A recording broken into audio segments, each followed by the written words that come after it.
Hello mga amiga! For today's video, gagawa tayo ng creamy caramel sauce. So ayan, sa pan, maglagay tayo ng 1 cup ng white sugar.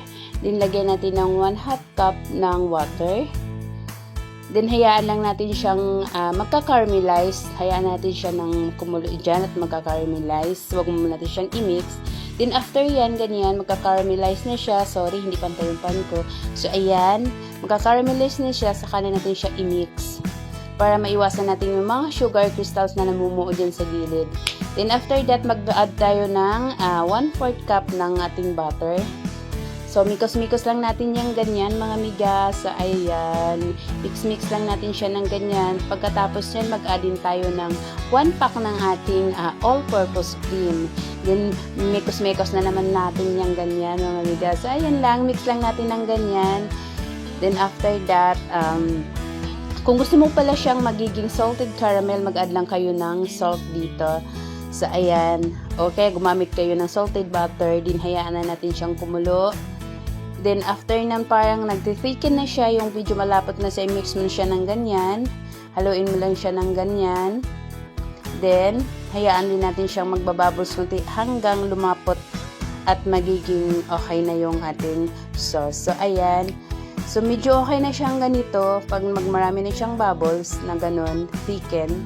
So, i-transfer na natin sa isang lagayan or sa isang tub na gusto mong lagyan or ganun para palamigin. So, after lumamig niyan, pwede mo siyang ilagay sa ref. So, maging ganyan na siya. So, sa akin ngayon guys, ang gagawin ko is i-beat ko siya, i-mixer, hand mixer ko siya. So, kasi may paggagamitin ako siya bukas. So, ayan guys, i-transfer ko lang dyan sa isang lagayan para i-mix ko.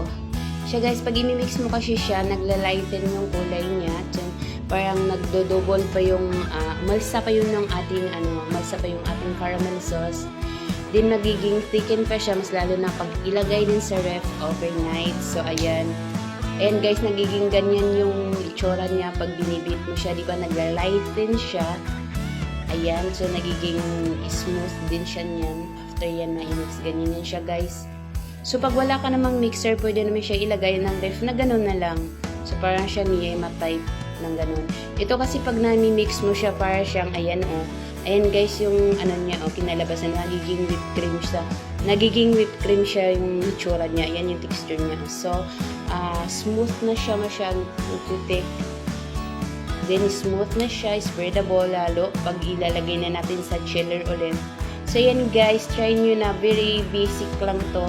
Ay, ito yung classic caramel sauce talaga yung ginawa natin. Ito yung classic way ng paggawa ng caramel sauce. Ayan, yun guys. So, ayan, very madali lang gawin. So, try mo na guys. Ito yung after na chilled overnight. So, ganito na yung hitsura niya. So, ayan na yung texture. Ang ganda, diba? So, ayan, napakalapot lalo. So, spreadable na siya, smooth. Ayan. Tapos yung kulay, naglalighten talaga, diba? So, ayan na yung minix natin kanina. So, ayan guys, So, try ko din siya sa bread. So, ayan, tinignan natin sa bread, which is, masarap din talaga siya, palaman. So, i-spread din natin siya sa cake, yung may natira tayong cake na binake natin last time. So, ayan, bagay din siya guys, tama lang yung sakto lang yung tamis, sakto lang yung sarap niya dyan sa cake, which is hindi rin naman masyadong matamis yung cake natin. So, matchy lang. So, ayan, gawa ka na guys, try mo na to.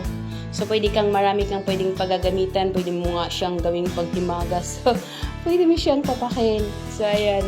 Ilagay sa bread. So, pag nilalagay mo pa sa chiller, guys, ilagay mo sa ref. Mga ilang araw, mas lalong sumarap pa yun.